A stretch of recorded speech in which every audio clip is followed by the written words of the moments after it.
partner in Belize and get all the technology you want for less. Bring your brightest ideas to life with intelligent technology. Cellular World, authorized Dell partner. Yes, I give her 50 times ending, now me have to pay. Where you going, bruh? The who they stress you out again, Namule? Boy, I don't believe I the fool again. Again? But I mess up this time for real, for real. You really want to know? Yes. I want yeah. Can't make it a big deal. We Sean, know what that. I know how you going now. Oh, man. You really want to know? Yeah? Take my plan, and I give her. I take my plan and put it in a name. In a name? Wait, so tell me something. You still pay for this plan? Yeah. But hear this. This plan, I can't left this plan. Smart Belize. This plan, I can't left this plan, yeah. This plan, I can't left this plan. Postpaid plan. This plan, I can't left this plan. With Smart Belize, it's unlimited data. Smart Choice plan can light up your day. Postpaid with eSIM, make everything better. Just visit Smart Showrooms today. I can't left this plan. I can't left this plan. Can't left this plan. I can't left this plan. Affordable for everyone. I can't left this plan. The postpaid plan, cause the data really strong. You know why? Listen, for the best post and prepaid. You know that Smart got you back. My bad. Rock Russia. She could left me for another man. The truth, once I have my plan, once I have my Smart Plus plan, I no worry cause the data strong. I know when you bleed, cause that's all I need. And you could tell me where you are, but I never left this plan. Smart have the best services. We post your plan have everything, so you could talk and text unlimited. Come set up your group, we got share plan 1 and 2. Up to 10 friends can connect anywhere. Boom! I can't left this plan. I can't left this plan. The postpaid plan, cause the data really strong. Don't dig it down, don't dig it down, don't dig it down. Smart Belize. Don't dig it down, don't dig it down, don't dig it down, don't dig it down, don't dig it down, don't dig it down, don't dig it down, don't dig it. Smart, bringing people together.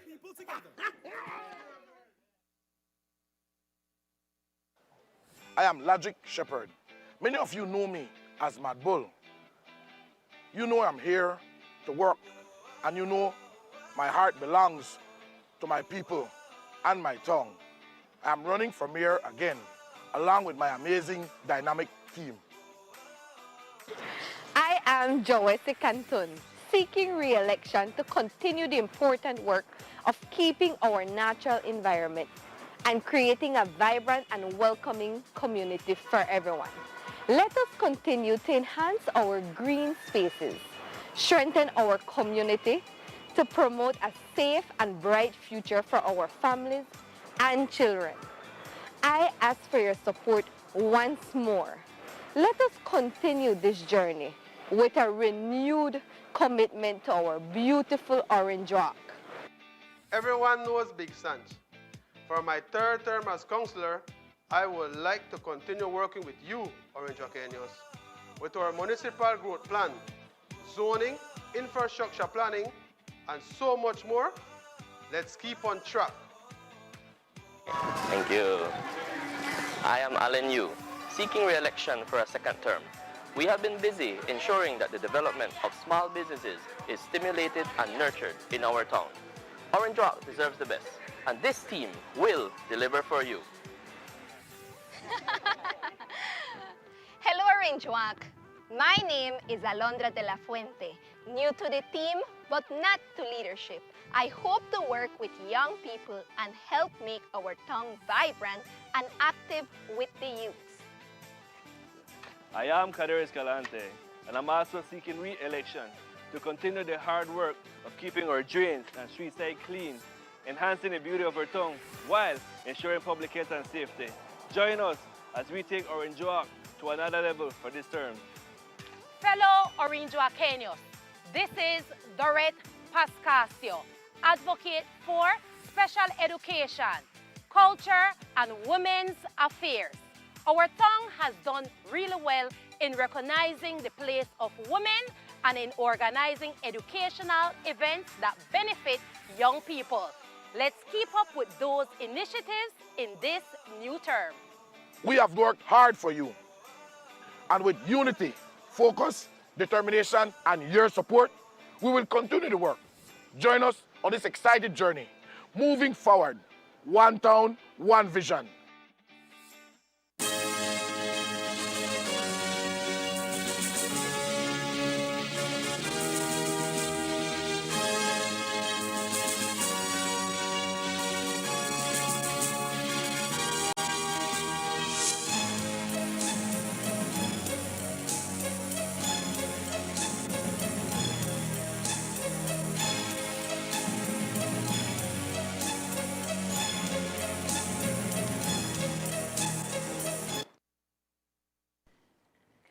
Good evening. With your news also simulcast on Fiesta FM 106.7, I am Joanna Rodriguez.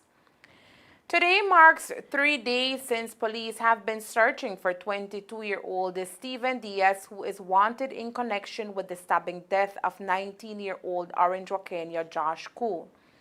Josh's body, as we have reported, was found off a feeder road in the area of Revenge Lagoon off the Philip Golson Highway near Rayburn Ridge on Monday, shortly after midday. The teen had been stabbed and beaten and left on the side of the road. He had been reported missing on Sunday morning after he did not return home following a night of socializing. The teenager, according to investigations, left High Five nightclub shortly before 3 and reportedly got into a blue four-door SUV driven at the time by another 19-year-old Orange Walk resident. Inside the vehicle, along with the driver, was 22-year-old Stephen Diaz and 3 other male individuals. The 3 male persons were reportedly dropped off at a location in town while Diaz, along with the driver of the vehicle, drove Josh up the Philip Golson Highway. When upon nearing BSI factory, an altercation ensued between the 3, which resulted in Josh being knocked unconscious. While unconscious, the teen was taken to mile 38 on the Philip Golson Highway, then into the Revenge Lagoon area where he was dragged off the road and reportedly stabbed and beaten to death.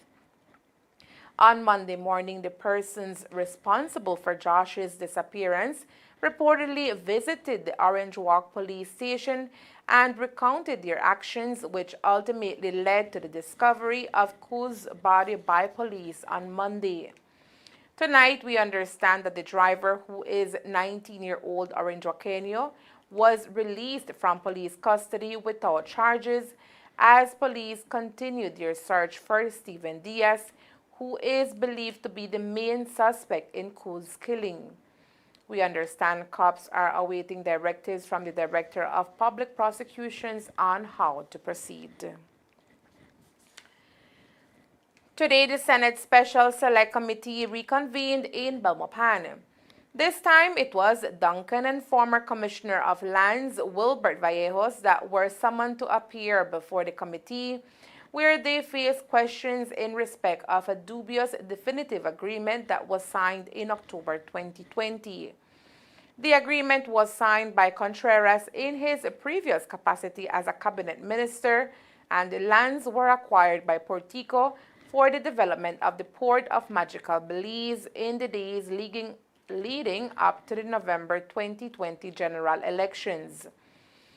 Mixed in the agreement is 850 acres of land at the east of Northern Lagoon. That's the amount of land sold to 10 companies, 9 purportedly belonging to businessman Sanjay Hanchandani, and 2 to a company belonging to Sean Duncan and David Morales, as well as 6 private individuals. The 850 acres are in the vicinity of where Port of Magical is being constructed. But there are many questionable moves made in these transactions, including the transfer of lands to Portico Enterprises some weeks after they were acquired. And to shed some light into the transfer of these lands and the time frame it was carried out, the Commission called upon the former Commissioner of Lands, Wilbert Vallejos, who appeared before the Senate with his attorney, Dean Barrow. But based on his attorney's advice, Vallejos was reluctant to answer any of the questions posed by the members of the Commission. Barrow made reference to the section of the ordinance and the provision under the ordinance referred to in the clerk's letter to Vallejos to justify his advice to his client. Or second to last paragraph of that letter says, in accordance with the provisions of the Legislative Assembly's Powers and Privileges Ordinance 1962, number 23 of 1962, Section 13(1), every person summoned to attend, to give evidence, or to produce any paper, book, record, or document before the Assembly or a committee thereof shall be entitled in respect of such evidence or the disclosure of any communication or the production of any such paper, book, record, or document to the same right or privilege as before a court of law. Your counsel will tell you that one such privilege of a witness summoned to appear before a court is that such a witness cannot be asked, or if asked, cannot be compelled to answer any question that is not relevant to the matter before the court. Let me cut straight to the chase.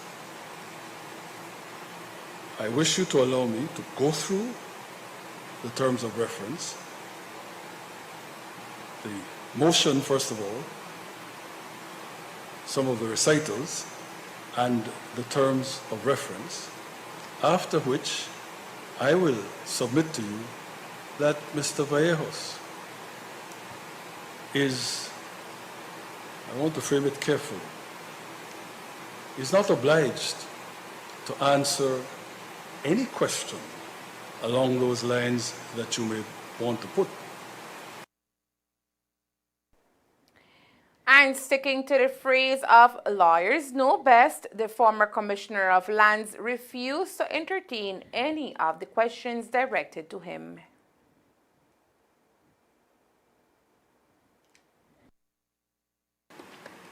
Mr. Vallejos, what were your responsibilities as the Commissioner of Lands? If you can just maybe share a few.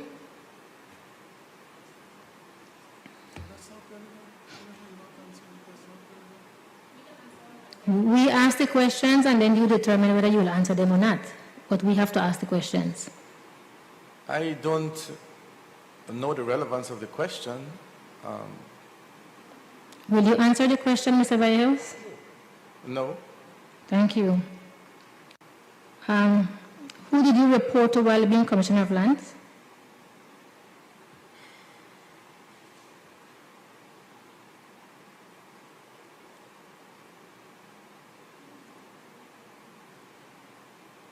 I suppose this is being done, as you said, explained to me kindly for the record. That has nothing to do with the terms of reference. Inside that the interrogation was going nowhere, senators requested a recess for discussions to take place on how to move forward. But despite that, he returned to the Senate stand. Vallejos maintained that he would not answer any questions from the senators that did not fall under their terms of reference. Have you read the motion and the terms? I have. Yes. And what is it that you understand Portico to be? I understand there is an agreement. Mm-hmm. It talks about a Portico definitive agreement. Mm-hmm. And the terms of reference spoke about, or the correspondence I got spoke about questions in relation to that agreement. Yes, but what do you understand portico to be? Is it an intangible? Is it a floating concept? What do you understand that to be? Are you asking about portico, or are you asking about portico agreement? The motion is about Port of Magical Belize portico. So when we hear you saying that you don't see a connection to land, I'm asking you, is it because you understand portico to be some No, not a relation to illusion? Land, but yes. a relation to the questions about lands that are being asked. Yes. So where do you understand portico would have been constructed? Well, in the country of Belize? It's tangible, of course. Yes, but where would it have been? In Belize. We're trying to understand the process of how those lands were handled, and we asked you as a former commissioner of lands to guide the committee on how lands typically related to any development proposal were handled. But yes, Madam Chair, you're saying lands, but are you talking about portico's lands, or are you talking about national lands? Which lands are you talking about?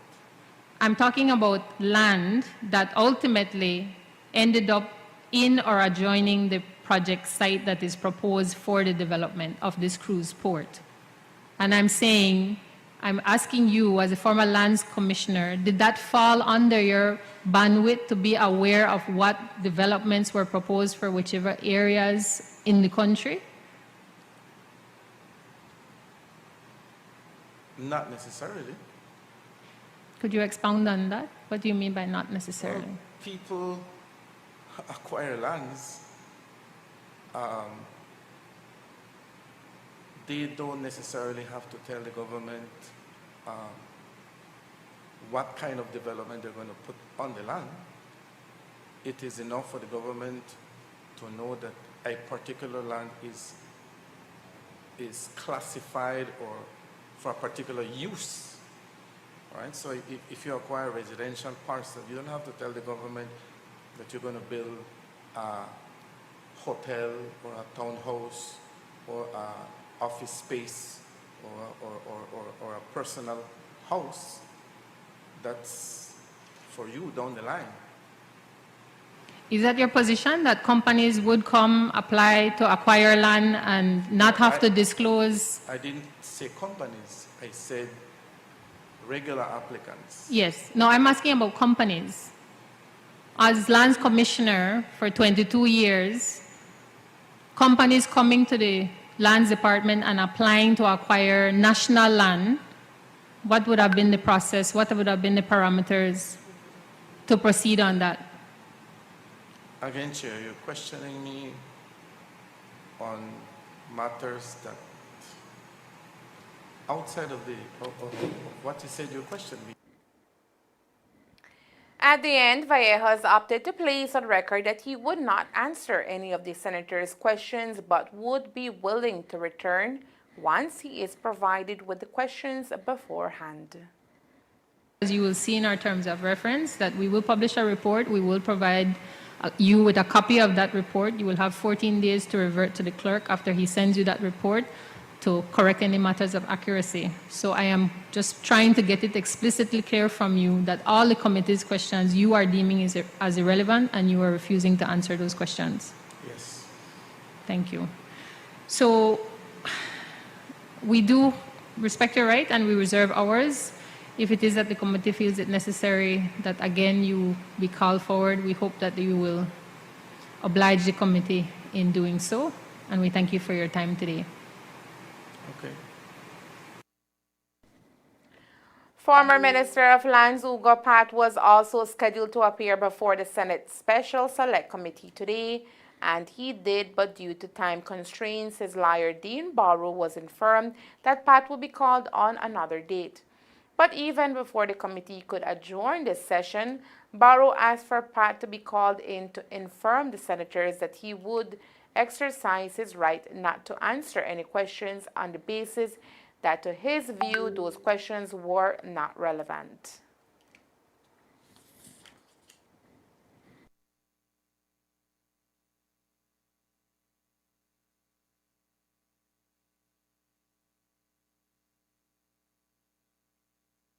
Pat did agree to return to the Senate once questions are given to him beforehand and are relevant to the committee's terms of reference. A resident of Shunush village in the Corozal district was arrested and charged here in Orange Walk town for being in possession of a controlled drug after being caught with crack cocaine.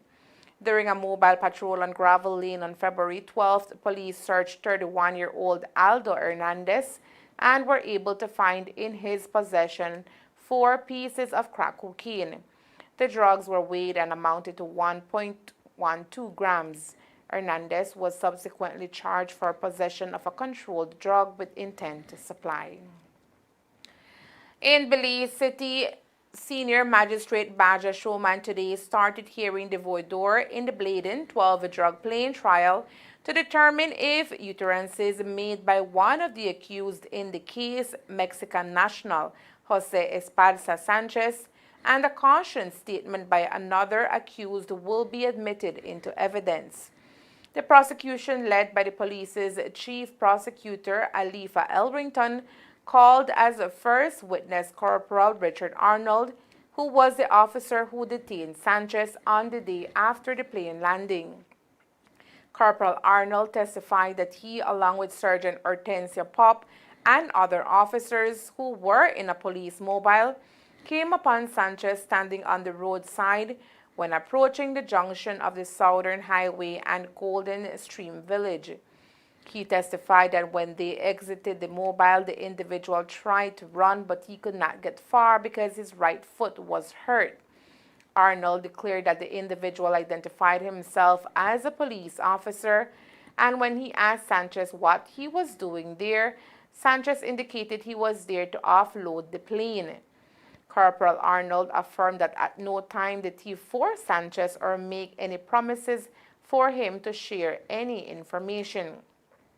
During cross-examination, defense attorney Leroy Banner made the case that it was Arnold and the other officers who injured Sanchez, and that contrary to the requirements under the commissioner's rules, Arnold never wrote down what Sanchez supposedly told him in the police-issued notebook because Sanchez never said those things to him.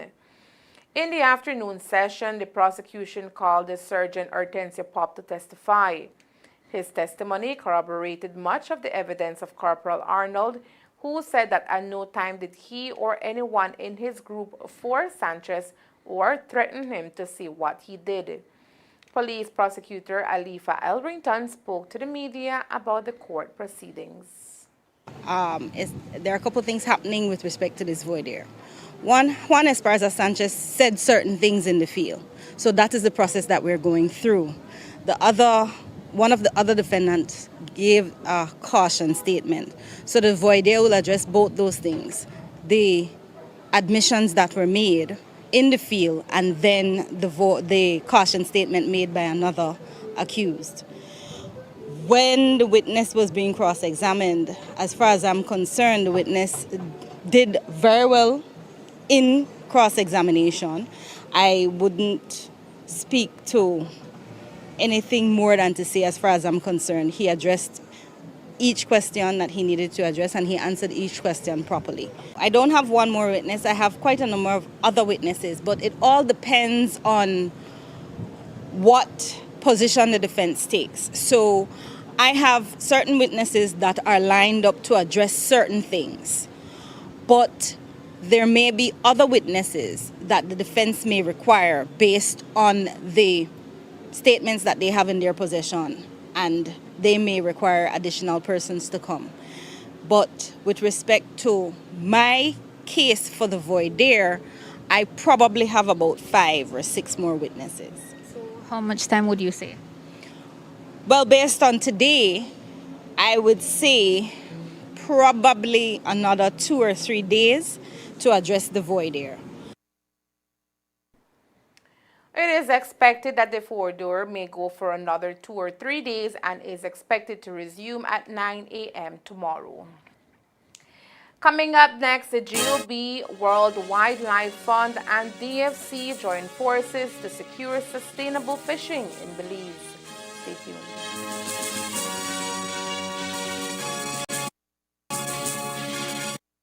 Hernando Sanchez for counselor. Two-time counselor is a versatile leader, loving husband with 2 children. Skills have helped him in improving entertainment and recreational activities. Media member brings increasing transparency. High connection with the people of the town, especially in sports.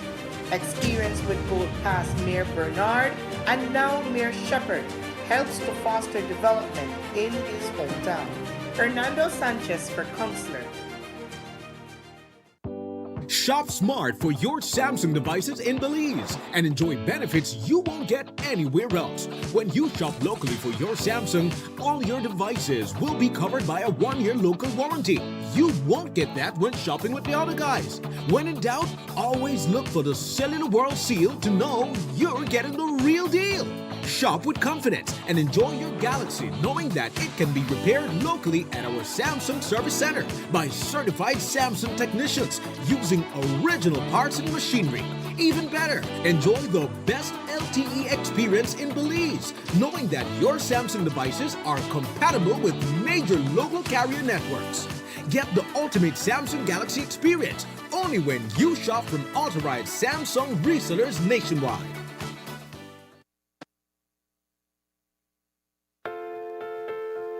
Hello there, Pocket Mobile lovers. Pocket Mobile is back this month of love with a huge lovers sale. This Valentine's, get your perfect gift for your special person. Introducing matching customized phone cases. Send us your matching picture, phone model, font and background, and leave the rest to us. All at unbeatable prices. Remember, you can shop at Pocket Mobile for your favorite mobile device, quality and original accessories, and so much more. Gamers, we got you. From gaming devices to services, including game top-ups, all at one convenient stop. We're located at corner St. Peter Street and Progress Street, Orange Walk Down. Find us on Facebook and Instagram at Pocket Mobile. Contact us at 655-6582. Pocket Mobile, your future devices and accessories.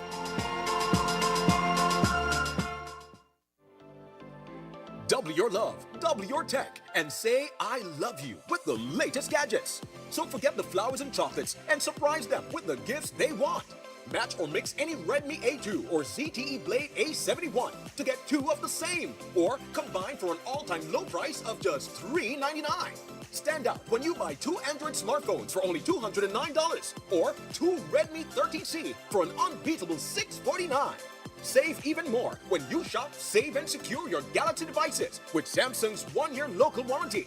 Get a free 32GB SD card with any Galaxy A04e or the Galaxy A24, plus the Key Select KR smartwatch for a stunning $589. Or buy 1 KR watch for only $109 and get 50% off the second one. Visit us at any of our branches in Belize City, Belpan, San Pedro, and now in Orange Walk. Or shop from anywhere using our virtual store via Facebook, Instagram, or WhatsApp at 615-5141.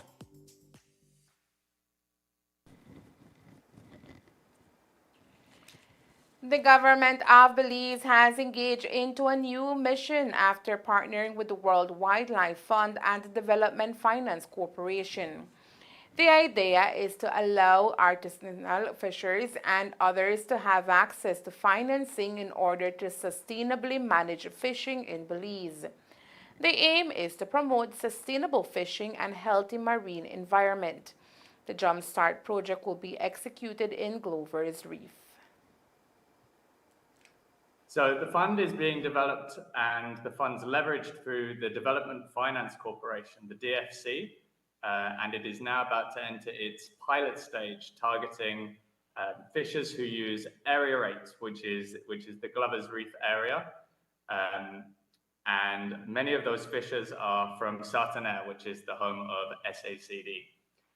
So our role in this will be to support our local stakeholders who use this area to be able to access the information that they need to be able to coordinate with these other organizations and be able to apply and access these finances. And the loans will have 2 components. One component, obviously, will be the provision of finances by the DFC through these small loans. And the other component will be to provide technical assistance for both fisheries management and also financial management as a requirement to access the funding. Now, this is one of several components that will form the Project for Finance Permanence with other concepts that will target fisher associations planned once the full rollout of the project has occurred in early 2025. And this will be looking to strengthen the role of fisher associations by improving their governance to be able to access these loans or also grants from organizations like the Belize Fund. But how these loans secure success and what amount is being made available? That is what we asked Samuel Barrett, the development manager at the Sartaneja Alliance for Conservation and Development. There is no guarantee. However, because this is coming through the DFC, they're a development bank. So they are different to the traditional banking system in that they can be more flexible with repayments. So one of the key points of these kind of loans is that the repayments will be flexible based upon the seasonality of fishing seasons and the availability of finances to fishers.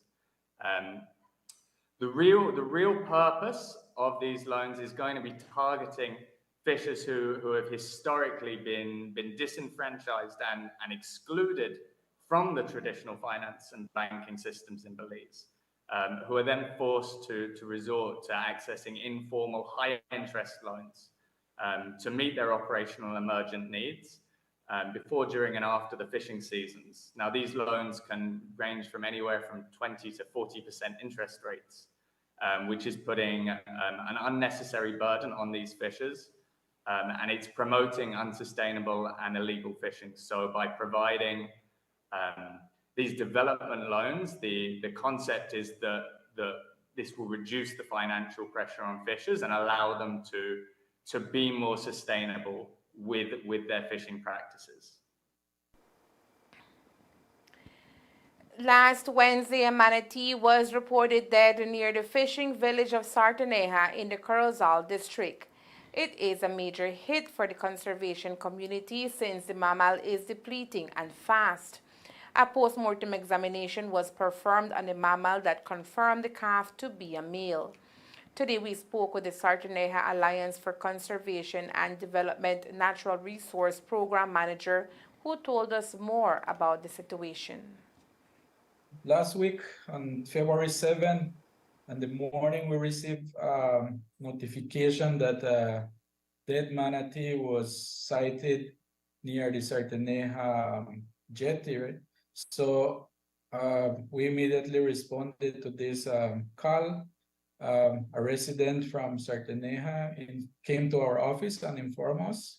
As you rightly mentioned, it is the first dead manatee for this year, because in previous years we have had also cases of dead manatees.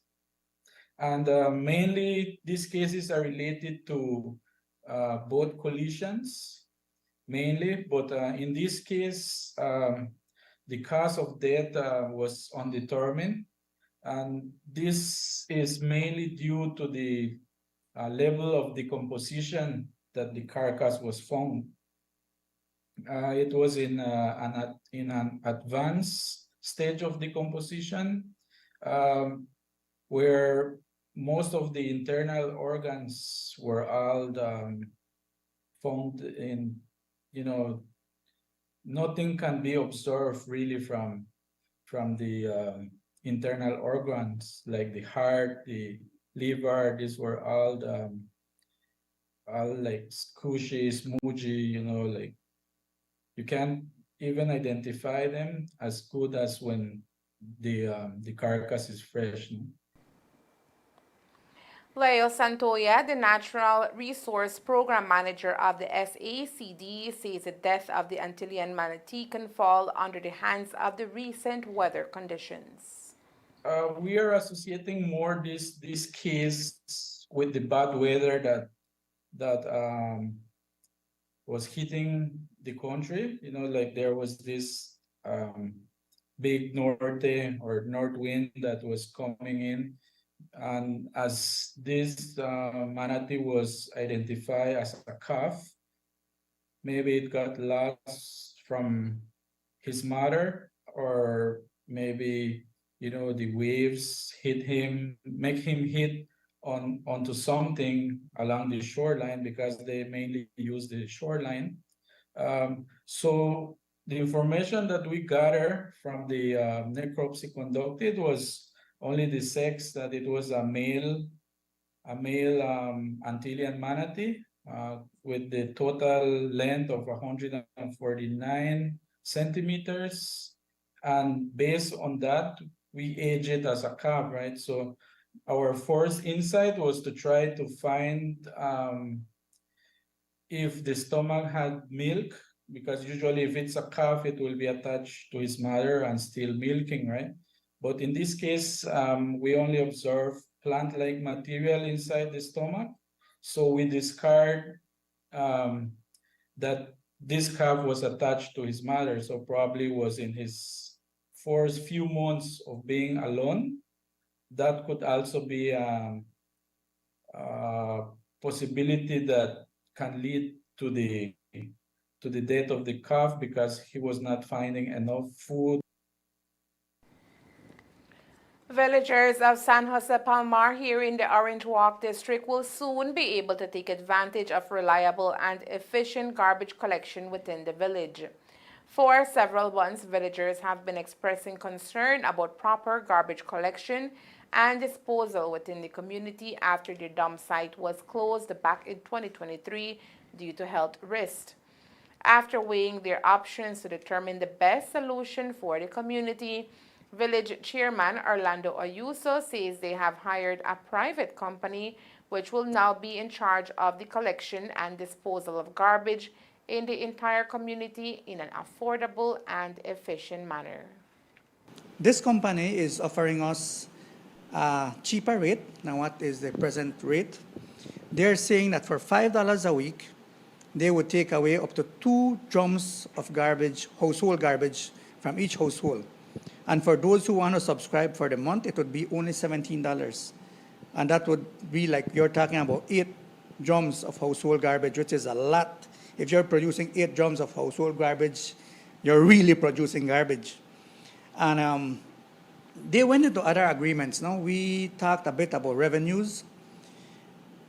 Because of the price these people are charging, and because of the cost of fuel, because of the distance they have to travel, they will only be able to assist us with revenues until they become profitable. For them to be profitable, we need to have at least half of the village subscribing to this garbage collection, and then we'll be returning to the table to discuss how much of those revenues will be returning back to the village. But for now, what they will be doing, what they're offering us, in all our public areas, whether it be the park, whether it be the football field, we have the Maximo Plaza, where we have the Catholic Church sitting in the middle of that plaza. We have the Lands Office, we have the community center. Once they meet garbage in this area that is bagged or in a bin, they're going to take it away for free. And this is something that was not happening under the past provider. He would not take away these garbage from our public areas, and these people will be doing that every week. So that will make our public areas look nicer, and it will be more child-friendly for our children. It is going to look good, it's going to smell good, and be healthier, a healthier environment. And that is what we're looking for. And the other thing that they will be doing, they will be approaching the school and offering the school to take away their garbage at an affordable price, cheaper than what they're going to be charging the household.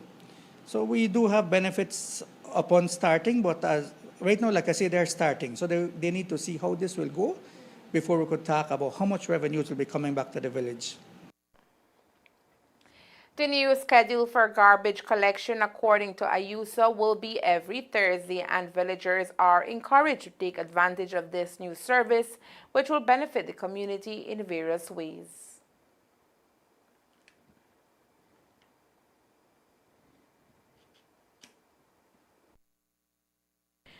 For more information about the new garbage collection system, villagers are asked to contact the councillor or Carlos Acevedo at 610-5658. The Honorable John Briceño, Prime Minister of Belize, and Her Excellency Marianne Van Steen, who is the European Ambassador to Belize, signed a financing agreement to the tune of 12.6 million euros. The agreement reaffirms the strong partnership between the government of Belize and the European Union. The funds will support objectives laid out in Belize's medium-term development strategy, focusing on socio-economic development in southern Belize and strengthening border management at the western border. So we signed a document today where we actually confirm our willingness to address a number of areas with a sum of 12.6 million euro. I've just made the calculation. That must be about a little bit more than 27 million Belizean dollars. That is not our entire package of support to the country. I have to make that clear. But it's an important part of our bilateral envelope.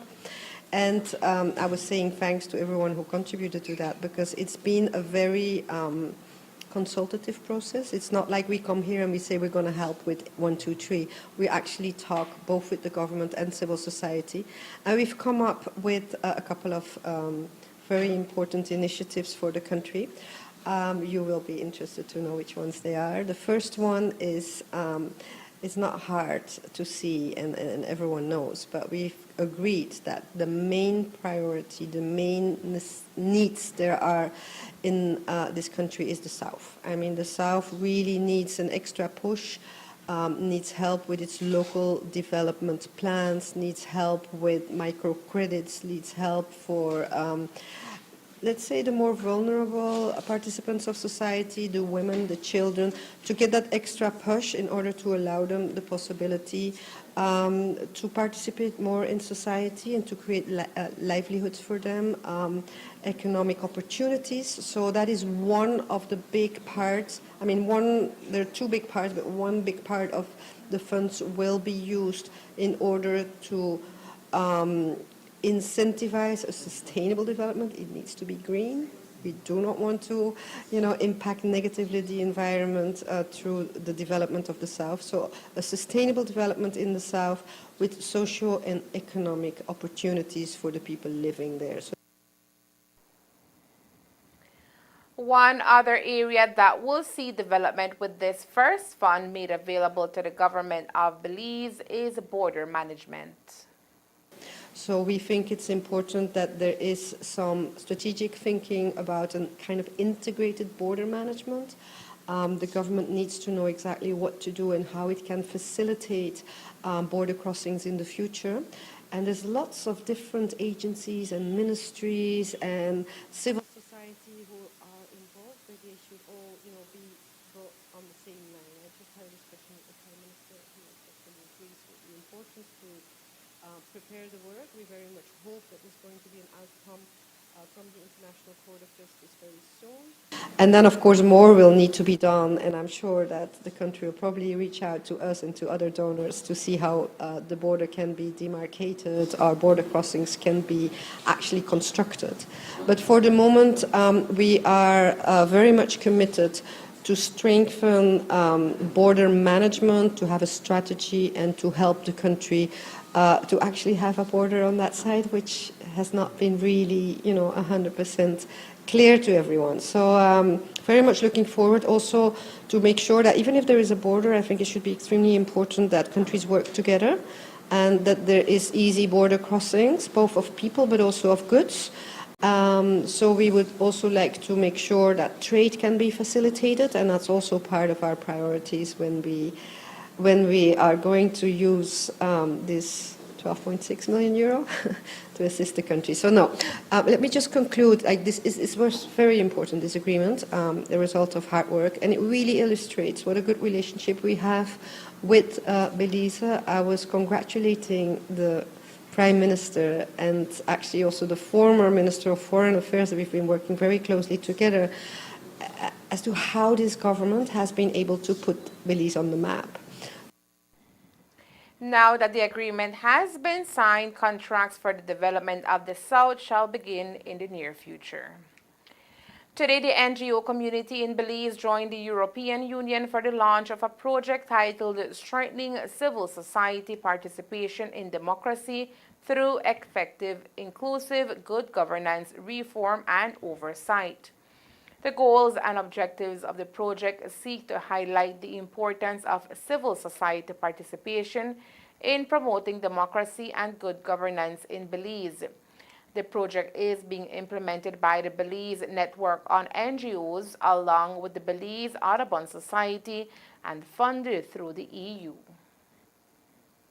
It's a national project, and the focus of the project is to definitely kind of unify civil society organizations in Belize. First of all, the project is being implemented through 4 outputs, right?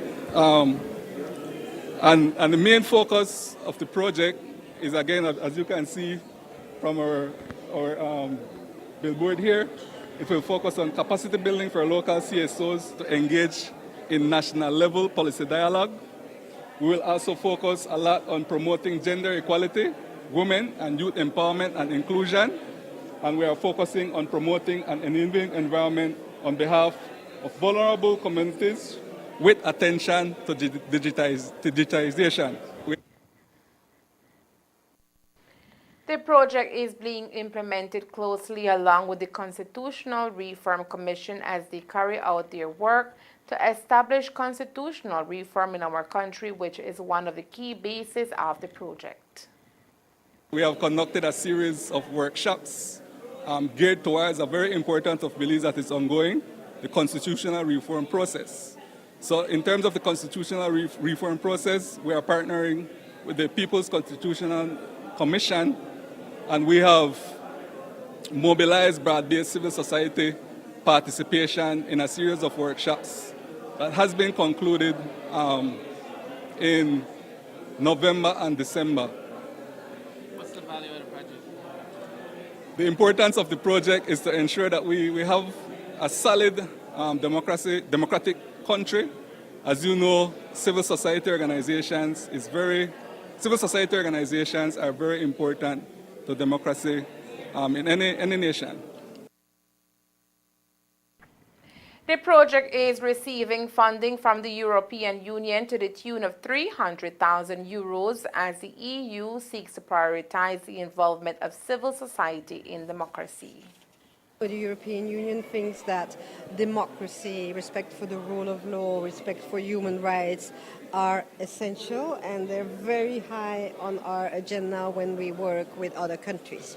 So when you go to another country and you would like to contribute and make sure that there is good development in that country, you need to make sure there is a well-functioning democracy.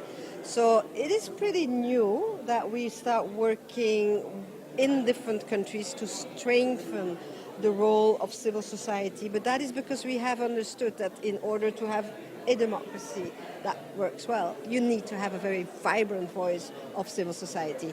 So it's a bit of a milestone, this project. It's a bit new. We've been working with civil society a lot, but on particular themes or objectives. But now this is really about strengthening the voice of civil society because it has an important role. And that's the news. We invite you to join us for another newscast on Thursday, February 15th here on CTV3 and Fiesta FM 106.7. Remember that to read the text version of the news, you can visit our website at ctv3belizenews.com. You can also log on to our Facebook page for current stories at facebook.com ctv3belizenews or our YouTube channel at CTV3 News BZ. Remember to wash your hands and remain safe. From all of us here at CTV3 News, thank you for watching and listening. Good night.